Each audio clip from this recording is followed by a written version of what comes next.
Pilit na ginigising ni Snoop si Irene dahil nahimatay ito na sakto namang nagmamadaling inabot ng isang katrabaho ng dalaga ang ice na pinakuha ni Snoop na isang bucket pa ang kinuha niya, kaya binuhos lahat ng binata kay Irene na agad naman siyang nagkamalay at nagulat ito sa pinaggagawa ni Snoop sa kanya na kinainis ni Irene.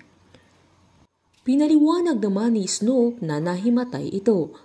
At habang hawak-hawak naman ng binata ang yelo ay naalala ni Irene na naghaharutan sila sa gabing lasing silang dalawa na may hawak pa si Snoop na yelo sa sandaling yan, kaya mas natakot ito na baka totoong buntis siya, kaya nagtatatakbo ito sa kusina ng resto na mangyak-ngiyak pa ito.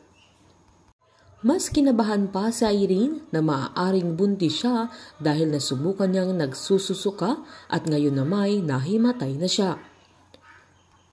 Habang pumunta naman sila Bingo at Caroline sa isang park kung saan doon huling pumunta si Edward bago ito pumunta sa venue ng kasal nila ni Bettina.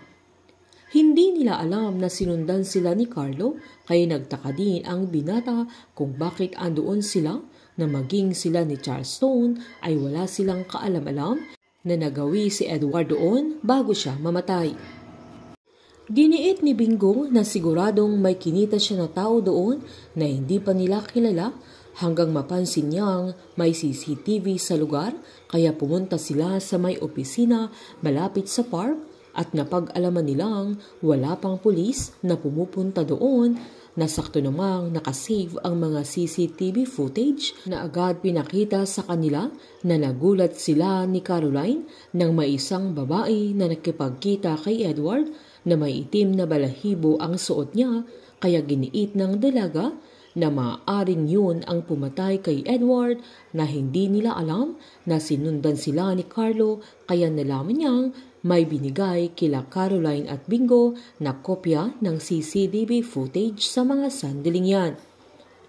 Wala silang kaalam-alam na may nag-aabang na sa kanila kinagabihan sa pag-uwi nila na inutusan ni Carlo para kunin ang bag ni Caroline dahil gusto niyang malaman kung anong laman ng USB na binigay sa kanila. Habang nakasuot naman si Annie ng puting coat na may pin na itim na balahibo habang may kausap ito sa cellphone at binili niyang kung may nakakita sa taong binabanggit niya ay kailangan muna nilang maglaylo. Sa pagkawala ni Annie sa buhay ni Bingo ay ang akala ng binata ay tuluyan nang hindi sila magkikita. Sa pagbabalik ng kanyang ina ay isa na siyang mayaman na dati ay mahirap ang buhay nila at isa siyang empleyado sa GLC, pero binayaran siya nila Cindy at Gina para magpakalayo-layo ito nang akala nila ay hindi na siya magpapakita, pero sa pagbabalik niya ay hindi na nila ito mapipigilan dahil sa malakas na ang impluwensya ni Annie.